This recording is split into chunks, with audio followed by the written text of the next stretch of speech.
ഇതളടരാതെ the symphony of love ഭാഗം 23. Maria വള്ളി പുള്ളി വിടാതെ എല്ലാം പറഞ്ഞപ്പോൾ മനസ്സിനൊരു സമാധാനം കിട്ടി. പക്ഷെ ജെറി വിശ്വസിക്കാനാവാതെ മരിയയെ തുറിച്ചു നോക്കി. സത്യാണോ നീ പറയുന്നത്? അതെ ജെറി, 100% സത്യം. പക്ഷേ അമ്മച്ചി നിധിയോട് എന്താണ് പറഞ്ഞതെന്നൊന്നും എനിക്കറിയില്ല. അമ്മച്ചി നിധി അവിടെ നിന്നും ഇറക്കി വിട്ടിട്ടാണ് പോകുന്നത് എന്ന് മാത്രമേ അറിയൂ. ഞാൻ തടഞ്ഞാലും അവർ സമ്മതിക്കില്ലായിരുന്നു. നിധി പോയി കുറെ കാലം കഴിയുമ്പോഴെങ്കിലും ജെറിയുടെ മനസ്സ് എന്നിലേക്ക് വരുമെന്ന് ഞാൻ കരുതി. അതാണ് ഞാൻ.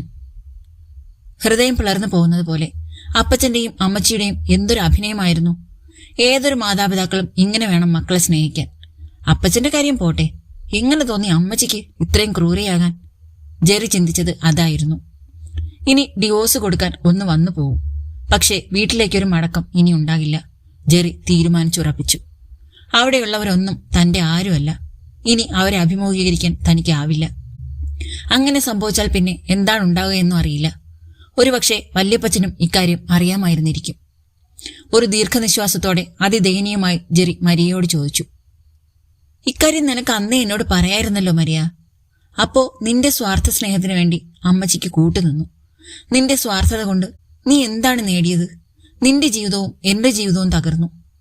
ജെറി വല്യപ്പച്ചനെ വിളിച്ചു. വല്യപ്പച്ച, എന്നാലും ഇങ്ങനൊരു കള്ളത്തരത്തിന് കൂട്ടുനിൽക്കണമായിരുന്നോ? എന്താടാ, എന്തു പറ്റി? എന്ത് കള്ളത്തരം? അപ്പുറത്ത് ആകാംക്ഷ. മരിയ എന്നോടെല്ലാം പറഞ്ഞു. ഓ, അതാണോ? അത് ഞാൻ അറിഞ്ഞതല്ലായിരുന്നു ജെറി. അറിഞ്ഞാൽ ഞാൻ സമ്മതിക്കുമെന്ന് നിനക്ക് തോന്നുന്നുണ്ടോ? നിന്റെ അപ്പനും അമ്മയും അമ്മാച്ചനും കൂടി ഒപ്പിച്ചതാണ്. ജോസ്മോൻ പോലും അതറിഞ്ഞിട്ടില്ല. ഒടുവിലാണ്, എല്ലാം കഴിഞ്ഞാണ് അവനും അറിഞ്ഞത്. അതും നിനക്ക് സുഖമില്ലാതെ ആയപ്പോൾ. അറിഞ്ഞപ്പോൾ തന്നെ എന്നെക്കൊണ്ട് പറ്റാവുന്നിടത്തോളം ഞാനും നിധി അന്വേഷിച്ചു. പക്ഷേ എല്ലാം നിഷ്ഫലമായി. അവൾ എവിടെയെങ്കിലും ഉണ്ടെന്ന് അറിഞ്ഞിരുന്നെങ്കിൽ കണ്ടുപിടിച്ച് നിന്റെ മുമ്പിൽ കൊണ്ടുവന്നേനെ. ഇനി പറഞ്ഞിട്ട് എന്താ കാര്യം? നിങ്ങൾക്കിനിയും കണ്ടുമുട്ടാൻ യോഗമുണ്ടെങ്കിൽ ഉറപ്പായിട്ടും അത് സംഭവിക്കും. ജെറിയുടെ ഭാഗത്തു നിന്നും മറുപടി കിട്ടാഞ്ഞ് അച്ഛൻ ചോദിച്ചു. നിനക്ക് ഫ്ലൈറ്റ് എപ്പോഴാ? ഉച്ച കഴിഞ്ഞാണ്. നീ അപ്പച്ചനോടും അമ്മയോടും വൈരാഗ്യമൊന്നും വെച്ചേക്കല്ലേ. അവരുടെ വിവരക്കേട് കൊണ്ട് സംഭവിച്ചതല്ലേ. അതിന് മറുപടി എന്നോണം ഞാൻ അവിടെ എത്തിയിട്ട് വിളിക്കാമെന്ന് മാത്രം പറഞ്ഞ് ഫോൺ വെച്ചു. നീ എപ്പോഴാ ഹോസ്റ്റലിലേക്ക് മാറുന്നത്? ജെറി മരിയയോട് ചോദിച്ചു. മരിയ താമസിക്കാനായി ഹോസ്റ്റൽ ശരിയാക്കിയിരുന്നു. ഞാനും ഇന്ന് തന്നെ ഇവിടുന്ന് മാറും. മിലൻ വൈകുന്നേരം വരാമെന്ന് പറഞ്ഞിട്ടുണ്ട്. ആ, ഓക്കെ എന്നാ ഞാൻ പോട്ടെ. ഡിവോഴ്സിന്റെ അപ്ഡേറ്റ് അറിയിക്കുക, ഞാൻ വരാം. ഹസ്തദാനം നൽകി ജെറി പോയി. മരിയ നിർമ്മമയായി ആ പോക്ക് നോക്കി നിന്നു. പിന്നെ പോയി വാതിലടച്ചു. ഹോസ്റ്റലിലേക്ക് മാറാനായി എല്ലാം അടുക്കിപ്പെറുക്കി ബാഗിലാക്കി. കുറച്ച് അടുക്കള വസ്തുക്കൾ, പാത്രങ്ങൾ എല്ലാം ഉണ്ട്. അതും ഒരു കാർട്ടനിൽ അടുക്കി കെട്ടി. അപ്പോഴേക്കും സമയം 3 മണിയായിരുന്നു. വിശപ്പ് തോന്നാത്തത് കൊണ്ട് ഒന്നും കഴിച്ചുമില്ല. 4 മണിയാകുമ്പോൾ മിലനോട് വരാൻ പറഞ്ഞിരുന്നു. കാർ തന്നോട് ഉപയോഗിച്ചു കൊള്ളാൻ പറഞ്ഞ് കീ ഇവിടെ വെച്ചിട്ടാണ് ജെറി പോയത്. എന്തെങ്കിലും ഒഴിഞ്ഞു പോയിട്ടുണ്ടോ എന്ന് ഒന്നുകൂടി എല്ലായിടവും നോക്കി. ഷെൽഫിൽ ജെറിയുടെ പഴയൊരു പാന്റും ഷർട്ടും കിടക്കുന്നത് കണ്ടു. അതെടുത്ത് വേസ്റ്റ് ബാസ്ക്കറ്റിലിട്ടു. ഹാളിലേക്ക് വരുമ്പോൾ കോളിംഗ് ബെല്ല് കേട്ട് വാതിൽ തുറന്നപ്പോൾ മിലനാണ്. നീ നേരത്തെ എത്തിയോ? കഴിഞ്ഞോ പാക്കിംഗ്? മിലനിൽ നിന്നും ഒരു മറു ചോദ്യമാണ് ഉണ്ടായത്. എല്ലാം റെഡി. മിലൻ ഓരോ ബാഗായി താഴേക്ക് കൊണ്ടുപോയി കാറിലെടുത്തു വെച്ചു. അപ്പോഴേക്കും മരിയ ഫ്ളാറ്റ് പൂട്ടിയിറങ്ങി. കീ സെക്യൂരിറ്റിയെ ഏൽപ്പിച്ചു. മിലനാണ് കാർ ഓടിച്ചത്. മരിയയെ ഹോസ്റ്റലിൽ അക്കോമഡേറ്റ് ചെയ്തു. നമുക്കൊന്ന് പുറത്തു പോയാലോ? മരിയയെ ഇവിടെ തനിയെ വിടുന്നത് അത്ര നന്നല്ല എന്ന് തോന്നിയതിനാൽ മിലൻ ചോദിച്ചു. ഓക്കെ. മരിയയ്ക്കും അതാണ് നല്ലതെന്ന് തോന്നി. 4 മണി കഴിഞ്ഞിട്ടേ ഉള്ളൂ. വെറുതെ മുറിയിൽ ചടഞ്ഞുകൂടണ്ടല്ലോ. എവിടെയെങ്കിലും ശാന്തമായ ഒരിടത്ത് പോകാം മിലൻ. എല്ലാ ബഹളങ്ങളിൽ നിന്നും മാറി അല്പം ശാന്തമായിരിക്കണമെന്ന് തോന്നി. സുഭാഷ് പാർക്കിലേക്ക് പോയാലോ? മതി. ജീവിതത്തിന്റെ സംഭവബഹലമായ ഒരു ഘട്ടം കഴിഞ്ഞിരിക്കുന്നു. ഇനി എന്തെന്നറിയില്ല. വരുന്നതെല്ലാം അഭിമുഖീകരിക്കുക തന്നെ. ജെറിയെ പരിചയപ്പെട്ട അന്നു മുതലുള്ള ഓരോ കാര്യങ്ങളും മരിയയുടെ മനസ്സിലൂടെ കടന്നുപോയി. ഇതാ ഇവിടെ എന്നേക്കുമായി ആ അധ്യായം അടഞ്ഞിരിക്കുന്നു. മരിയയ്ക്ക് ജെറിയോട് അല്പം പോലും ദേഷ്യം തോന്നിയില്ല. താൻ ജെറിയെ സ്നേഹിച്ചതുപോലെ ജെറി മറ്റൊരു പെണ്ണിനെ സ്നേഹിച്ചു. ആ സ്നേഹമായിരുന്നു സത്യം. ഓർമ്മകൾ ഓരോന്നായി മനസ്സിലേക്ക് തള്ളിക്കയറി വന്നപ്പോൾ പിന്നിലേക്ക് ചാരി കണ്ണടച്ചിരുന്നു. അവയെ അവയുടെ വഴിക്ക് മേയാൻ വിട്ടു. മരിയ, ഇറങ്ങുന്നില്ലേ? മിലന്റെ ചോദ്യമാണ് ചിന്തയിൽ നിന്നുണർത്തിയത്. പാർക്കിലെത്തിയിരിക്കുന്നു. കാർ ലോക്ക് ചെയ്ത് ഒഴിഞ്ഞ ഒരു സ്ഥലം തേടി നടന്നു. അവധി ദിവസമല്ലാതിരുന്നതുകൊണ്ട് ആളുകൾ കുറവായിരുന്നു. കായലിന് അഭിമുഖമായി നിർമ്മിച്ചിരിക്കുന്ന ബെഞ്ചുകളിലൊന്നിൽ അവരിരുന്നു. കായലിൽ നിന്നും തണുത്ത കാറ്റ് വീശുന്നുണ്ട്. മരിയയുടെ മുടിയിഴകളിൽ കാറ്റ് കുസൃതി കാട്ടുന്നു. മരിയയെ അവളുടെ മൗനത്തിന് കൂട്ടുവിട്ട് മിലൻ വെറുതെ കായലിലേക്ക് നോക്കിയിരുന്നു. അകലെ ചീനവലകൾ കായലിന്റെ ഭംഗി കൂട്ടുന്ന ചിത്രം പോലെ കാണപ്പെട്ടു. ഏതൊക്കെയോ പക്ഷികൾ ചക്രവാളത്തിൽ കറുത്ത പൊട്ടുകൾ പോലെ ഓരോ ദിശയിലേക്ക് പറക്കുന്നു. യാത്രാ ബോട്ടുകൾ അങ്ങിങ്ങായി ചലിക്കുന്നുണ്ട്. അടുത്തൊരു മരത്തിൽ കാക്കകൾ കലപില കൂട്ടുന്നു. മിലൻ, മൂഷിക സ്ത്രീ വീണ്ടും മൂഷിക സ്ത്രീയായി മാറിയിരിക്കുന്നു. മിലൻ സഹതാപത്തോടെ അവളെ നോക്കി. മരിയ, ജീവിതത്തിൽ എന്തൊക്കെ സംഭവിക്കണം സംഭവിക്കരുത് എന്ന് തീരുമാനിക്കുന്നത് നമ്മളല്ലല്ലോ. ആര് പറഞ്ഞു? നമ്മുടെ സ്വാർത്ഥത, ചില വിഡ്ഢിത്തങ്ങള്, വിവേകശൂന്യമായ ചില തീരുമാനങ്ങൾ എല്ലാമാണ് നമ്മുടെ ജീവിതത്തിന്റെ ഗതിവിഗതികൾ നിർണ്ണയിക്കുന്നത്. അതില് വിധിക്കോ മറ്റാർക്കോ യാതൊരു ഉത്തരവാദിത്വവും ഇല്ല. ഞങ്ങൾ ഡിവോഴ്സ് പെറ്റീഷൻ കൊടുത്തത് ഇരു വീട്ടുകാരും അറിഞ്ഞിട്ടില്ല.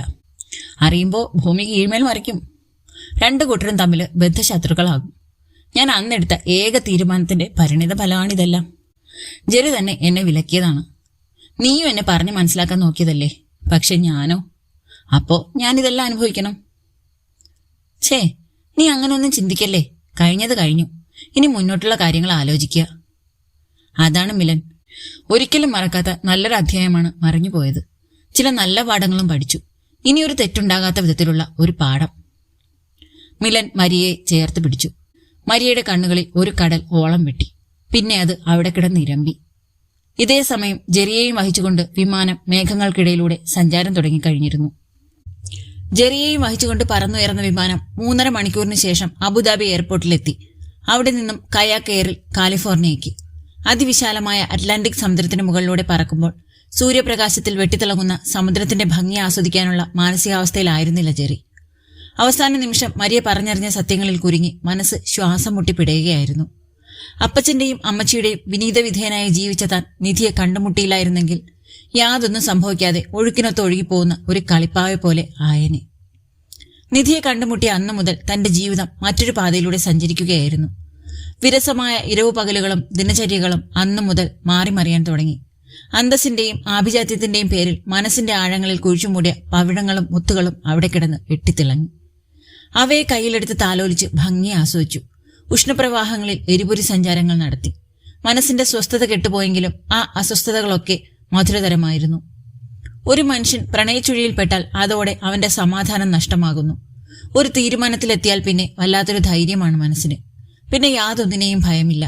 വീടോ വീട്ടുകാരോ ആ ചിന്തയിൽ ഉദിക്കുന്നേയില്ല. ഒന്നാകാൻ വെമ്പുന്ന മനസ്സുമായി 2 പേർ മാത്രമാകും ഈ ഭൂമിയിൽ ഉണ്ടാവുക. ബാക്കിയെല്ലാം തന്നെ ഇവിടെ നിന്നും അപ്രത്യക്ഷമാകും. അപ്പോഴേക്കും മറുഭാഗത്ത് യുദ്ധകാഹളം മുഴങ്ങിക്കഴിഞ്ഞിരിക്കും. നേർക്കുനേരെ നിന്ന് ഗോഗോ വിളികൾ ഉയരും. അതിൽ വിജയം കണ്ടില്ലെങ്കിൽ വെറും 2 പേർക്കെതിരെ കുടുംബമെന്ന ഒരു പട ഒളിയുദ്ധത്തിനിറങ്ങും. അപ്പോഴേക്കും ഈ ലോകം മുഴുവൻ എതിരെ വന്നാലും നേരിടാനുള്ള ചങ്കൂറ്റം ആ 2 പേർ നേടിക്കഴിഞ്ഞിരിക്കും. ഒടുവിൽ വിജയം ആ 2 പേർക്കുമാകും. തോൽവി സംഭവിച്ച് ലോകം ആയുധങ്ങൾ താഴെ വയ്ക്കും. സാധാരണ സംഭവിക്കുക ഇവയാണ്. പക്ഷേ തനിക്കും നിധിക്കും സംഭവിച്ചതോ? ഇഴുകിച്ചേർന്ന 2 പേരുടെ ഇടയിൽ നുഴഞ്ഞുകയറി ഗറില്ല പോരാളിയെപ്പോലെ അമ്മച്ചി തന്റെ കഴിവ് തെളിയിച്ച് വിജയശ്രീലാളിതയായി. മകന്റെ പറിച്ചെടുത്ത ഹൃദയവുമായി അപ്പച്ചന്റെ മുന്നിലെത്തി. കുറച്ചു ദിവസം താൻ കൂരിരുട്ടിൽ തപ്പിത്തടഞ്ഞു. ഒടുവിൽ പ്രകാശത്തിന്റെ ചീളുകൾ ഉള്ളിലേക്ക് അരിച്ചിറങ്ങിയപ്പോഴും ആ പ്രകാശത്തോടുകൂടി സുന്ദരമായ ഓർമ്മകളും ഉള്ളിൽ ആരൂഢമായി. പിന്നെ നടന്നതൊക്കെ തന്റെ മനസ്സിന് പുറത്തായിരുന്നു. ഇടിച്ചു കയറാൻ ശ്രമിച്ച മരിയയോടും അടങ്ങാത്ത ദേഷ്യമായി. ഒടുവിൽ പുറത്തുള്ളവയെ പുറങ്കാലുകൊണ്ട് തട്ടിയെറിഞ്ഞിട്ട് ഉള്ളിലുള്ള ആ പ്രകാശത്തെ മാത്രം ആശ്രയിച്ച് യാത്ര തുടരുകയാണ്. ഓരോ ചിന്തകളിൽ മുഴുകിയിറങ്ങിപ്പോയതുകൊണ്ട് യാത്രയുടെ വിരസത ഒട്ടും അറിഞ്ഞില്ല. എല്ലാ കെട്ടുപാടുകളിൽ നിന്നും സ്വാതന്ത്ര്യത്തിന്റെ അനന്തവിഹായസിലൂടെ ആ വിമാനം ജെറിയെയും കൊണ്ട് പറന്നുകൊണ്ടിരുന്നു. ജെറി ഇന്ത്യയിൽ നിന്നും വിമാനം കയറി നീണ്ട 22 മണിക്കൂർ യാത്രയ്ക്ക് ശേഷം കാലിഫോർണിയയിലെ സാൻജോസ് വിമാനത്താവളത്തിൽ ഇറങ്ങി. ഇമ്മാനുവൽ അച്ഛൻ കാർ വിട്ടിട്ടുണ്ടായിരുന്നു. വീണ്ടും നീണ്ട മണിക്കൂറുകൾക്ക് ശേഷം നോർത്ത് മിൻഡറിലുള്ള സെന്റ് ജോസഫ് ചർച്ചിന്റെ അങ്കണത്തിൽ എത്തിച്ചേർന്നു. അച്ഛൻ കാത്തു നിൽക്കുന്നുണ്ടായിരുന്നു. യാത്രയൊക്കെ സുഖമായിരുന്നോ ജെറി? ഇമ്മാനുവൽ അച്ഛൻ കുശലം ചോദിച്ചു. അതെ അച്ചോ. ജുവാൻ? Yes father. അച്ഛന്റെ വിളി കേട്ട് കറുത്ത് മെലിഞ്ഞ ഒരു അമേരിക്കൻ യുവാവ് അങ്ങോട്ടേക്ക് വന്നു. Take the luggage from the car and take it to the room. അച്ഛൻ ആ യുവാവിനോട് പറഞ്ഞതനുസരിച്ച് അവൻ കാറിനടുത്തേക്ക് പോയി. 2 ട്രോളി ബാഗുകൾ മാത്രമാണ് ഉണ്ടായിരുന്നത്.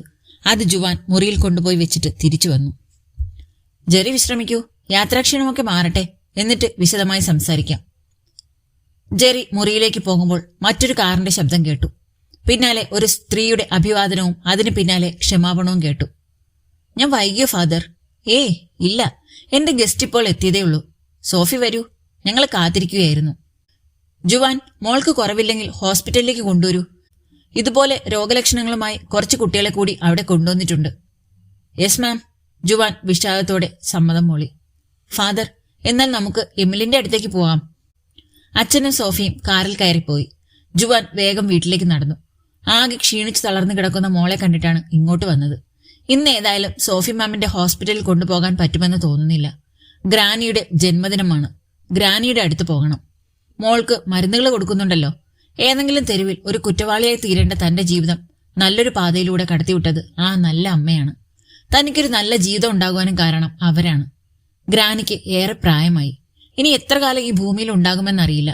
അപ്പോ കഴിവതും അവരുടെ സന്തോഷങ്ങളിൽ പങ്കുചേരണം. ജുവാന്റെ കാലുകൾ വീട് ലക്ഷ്യമാക്കി വേഗത ആർജിച്ചുകൊണ്ടിരുന്നു. ശിശിരത്തിന്റെ ആഗമനം അറിയിച്ചുകൊണ്ട് അന്തരീക്ഷം മഞ്ഞിന്റെ ആവരണമിട്ടിരിക്കുന്നു. നേർത്ത കുളിരുണ്ട്. ചില മരങ്ങളുടെ ശാഖകളിൽ മഞ്ഞ് പറ്റിപ്പിടിച്ചിരിക്കുന്നു. പെട്ടെന്ന് രാത്രിയാകുന്നത് പോലെ. ഒടുവിൽ ആ കാലുകൾ 832A വീടിന്റെ വാതിലിൽ മുട്ടി. പുഞ്ചിരിയോടെ ഡെല്ല വാതിൽ തുറന്നു. അവളുടെ കൺതടങ്ങളിൽ ഗർഭാലസ്യം കരിനിഴൽ വീഴ്ത്തിയിട്ടുണ്ടെങ്കിലും പതിവിലും സുന്ദരിയായി കാണപ്പെട്ടു. ഡെല്ലയെ ആശ്ലേഷിച്ച് ചുംബിച്ചിട്ട് മോളുടെ അടുത്തേക്ക് നടന്നു. ആ കവിളിൽ മെല്ലെ തലോടിയപ്പോൾ അവൾ ജുവാന്റെ കൈകളിൽ ഇറുകെ പിടിച്ചു. ഡാഡ് വന്നോ? വന്നു മോളെ. മോൾക്കിപ്പോൾ എങ്ങനെയുണ്ട്? സുഖാണോ? ജോവിറ്റ മോൾ ഒന്ന് മൂളി. എങ്കിലും അവൾ ആകെ വാടിക്കൊഴിഞ്ഞു കിടക്കുകയാണ്. അപ്പോഴേക്കും ഡെല്ല അങ്ങോട്ട് കടന്നു വന്നു. ഇന്ന് പോകണോ ജുവാൻ? മോൾക്ക് സുഖമില്ലാത്തതല്ലേ? പോകണം ഡെല്ല. ഗ്രാനി കാത്തിരിക്കും. അതിനെന്താ, ഒരു എഴുത്ത് കൊടുത്തേക്കൂ. മോൾക്ക് സുഖമില്ല, ഒരാഴ്ച കഴിഞ്ഞ് വരാമെന്ന്. പോകാതിരിക്കാൻ വയ്യടല്ല. പ്രായമായതല്ലേ ഗ്രാനിക്ക്. ഓരോ ജന്മദിനങ്ങൾക്കും ഞാൻ കൂടെ ഇല്ലെങ്കിൽ അവർക്ക് വിഷമമാണ്. തെരുവിലാകേണ്ട എന്റെ ജീവിതം ഇവിടെ എത്തിച്ചത് അവരാണ്. അവരെ വിഷമിപ്പിക്കാൻ എനിക്ക് വയ്യ. ഞാൻ പോയിട്ട് വേഗം എത്താം. മോൾക്ക് മരുന്ന് കൊടുക്കുന്നുണ്ടല്ലോ. കാലാവസ്ഥ മാറ്റത്തിന്റെ ആണെന്നല്ലേ ഡോക്ടർ പറഞ്ഞത്. കുറവില്ലെങ്കിൽ ഞാൻ തിരിച്ചു വന്നിട്ട് സോഫി സിസ്റ്ററുടെ ഹോസ്പിറ്റലിൽ കൊണ്ടുപോവാം. ഗ്രാനിക്ക് നമ്മളൊക്കെയല്ലേ ഉള്ളൂ ഡെല്ല. മോളുടെ അടുത്ത് നീ ഉണ്ടല്ലോ. എന്ത് പറഞ്ഞാലും ജുവാൻ നിൽക്കില്ല എന്ന് ഡെല്ലയ്ക്ക് മനസ്സിലായി. അവൾ പിന്നെ ഒന്നും മിണ്ടിയില്ല. മമ്മ, ഡാഡ് പോയി വരട്ടെ, എനിക്ക് കുഴപ്പമൊന്നുമില്ല. ക്ഷീണിച്ച സ്വരത്തിൽ ജോവിറ്റ മോൾ പറഞ്ഞത് കേട്ട് ഡെല്ല അവളുടെ നെറ്റിയിൽ മെല്ലെ തഴുകി. ഡെല്ല മുത്തശ്ശിക്ക് വേണ്ടി തുന്നിയ കമ്പിളിക്കുപ്പായവും തൊപ്പിയും സമ്മാനപ്പൊതികളും ജുവാൻ ബാഗിലെടുത്തു വെച്ചു. വസ്ത്രം മാറി ഡെല്ലയുടെ അടുത്തെത്തി. ജോവിറ്റയ്ക്ക് കൊടുക്കാനായി റൊട്ടിയിൽ ഒലിവെണ്ണ പുരട്ടി മൊരിച്ചെടുക്കുകയായിരുന്ന ഡെല്ല അപ്പോൾ. അടുപ്പിലെ കനലിന്റെ തിളക്കം ഡെല്ലയുടെ മുഖത്ത് പ്രതിഫലിക്കുന്നുണ്ട്. ജോവിറ്റയുടെ ഇഷ്ടപ്പെട്ട വിഭവമാണ് ഒലിവെണ്ണയിൽ മൊരിച്ചെടുത്ത റൊട്ടി. ജുവാൻ പിന്നിൽ വന്നു നിന്ന് ഡെല്ലയെ ചേർത്ത് പിടിച്ചു. ഡെല്ല അവന്റെ നെഞ്ചിലേക്ക് ചേർന്ന് നിന്നു. ഡിയർ, ജുവാൻ പ്രേമപൂർവ്വം വിളിച്ചു. അവൾ വിളി കേട്ടു. നിനക്ക് വിഷമമുണ്ടെന്ന് എനിക്കറിയാം. ജോവിറ്റയെ ഈ അവസ്ഥയിൽ കണ്ടിട്ട് പോകാൻ എനിക്കും വിഷമമുണ്ട്. ഗ്രാനിയെ വിഷമിപ്പിക്കാനും പറ്റില്ലല്ലോ. എല്ലാ വർഷവും നമ്മൾ ഒന്നിച്ചല്ലേ ഗ്രാനിയുടെ പിറന്നാളിന് പോകുന്നത്. നിർഭാഗ്യവശ മോക്ക് പനി ബാധിച്ചു. ഗ്രാനി ഇനി എത്ര നാള് ഈ ലോകത്തുണ്ടാവും? അവരുടെ സന്തോഷം നമുക്കും വലുതല്ലേ. ഞാൻ പോയി വരാം. മോളെ നന്നായി ശ്രദ്ധിക്കൂ ഡിയർ. പോയി വാ ജുവാൻ. മോളുടെ കിടപ്പ് കണ്ടിട്ട് വിഷമം കൊണ്ട് പറഞ്ഞതാണ്. സമാധാനമായിട്ട് പോയിട്ട് വരൂ. ഡെല്ല തിരിഞ്ഞു നിന്ന് ജുവാനെ ചേർത്ത് പിടിച്ച് ആ ചുണ്ടുകളിൽ മുത്തം നൽകി. ജുവാൻ ഡെല്ലയുടെ നെറ്റിയിൽ അമർത്തി ചുംബിച്ചു. പിന്നെ ജോവിറ്റയുടെ മുറിയിൽ ചെന്ന് അവൾക്കും ഒരു സ്നേഹമുത്തം നൽകിയിട്ട് യാത്ര പറഞ്ഞിറങ്ങി. വാതിൽക്കൽ വരെ ചെന്നു ഡെല്ല. തന്റെ ഭർത്താവിനെ കൈവീശി യാത്രയാക്കി. ജുവാൻ തെരുവിന്റെ അങ്ങേയറ്റത്ത് മറയും വരെ അവൾ നോക്കി നിന്നു. ശേഷം മോൾക്കുള്ള റൊട്ടി മുരിച്ചതുമായി അവളുടെ അടുത്തേക്ക് ചെന്നു. സെന്റ് ജോസഫ് ചർച്ചിലെ തിരുനാളായിരുന്നു ഞായറാഴ്ച. അത് കഴിഞ്ഞു വന്നതിന്റെ പിറ്റേന്ന് മുതൽ ജോവിറ്റയ്ക്ക് നല്ല പനി. യാത്രയുടെയും തിരക്കിന്റെയും ക്ഷീണമാവുമെന്ന് കരുതി. കുറവില്ല എന്ന് കണ്ട് മിന്റർ സ്ട്രീറ്റിലെ ഒരു ക്ലിനിക്കിൽ കൊണ്ടുപോയി. സാരമില്ല, കാലാവസ്ഥ മാറുന്നതിന്റെ ആവും. ഈ മരുന്നുകൾ കൊടുക്കൂ. കുട്ടി കളിക്കാനൊന്നും പുറത്തേക്ക് വിടണ്ട എന്നാണ് ഡോക്ടർ പറഞ്ഞത്. അതിൻ പ്രകാരം ജോവിറ്റ വിശ്രമത്തിലാണ്. ഭക്ഷണം കഴിഞ്ഞ് ജോവിറ്റയ്ക്ക് മരുന്നുകളും എടുത്തു കൊടുത്ത് പുറത്തേക്ക് ഇറങ്ങാൻ തുനിയുമ്പോൾ ജോവിറ്റ ചോദിച്ചു, മമ്മ, കുറച്ചു നേരം കൂടെ ഇവിടെ എന്റെ കൂടെ ഇരിക്കാവോ? മമ്മയ്ക്ക് കുറച്ച് ജോലികളുണ്ട് മോളെ. തോട്ടം നനയ്ക്കണം, തുണികൾ അലക്കണം. മോള് വിശ്രമിച്ചോളൂ. പ്ലീസ് മമ്മ. മകളുടെ കെഞ്ചൽ കേട്ടപ്പോൾ ഡെല്ലയ്ക്ക് നിഷേധിക്കാനായില്ല. കൊച്ചു കട്ടിലിന്റെ ക്രാസിയിൽ ഡെല്ല ചാരിയിരുന്നു. ജോവിറ്റയെ മടിയിൽ കിടത്തി മനോഹരമായ ഒരു താരാട്ടിന്റെ ഈരടികൾ മൂളി ജോവിറ്റയുടെ പട്ടുപോലുള്ള മുടിയിൽ പതിയെ തഴുകിക്കൊണ്ടിരുന്നു. മമ്മ, ഡാഡി ഇപ്പോ എവിടെ എത്തിക്കാണും? അറിയില്ല മോളൂ. ഒരുപക്ഷെ ജോനാഥൻ അങ്കിളിന്റെ വീട് കഴിഞ്ഞു കാണും. ജോവിറ്റ മെല്ലെ മൂളി.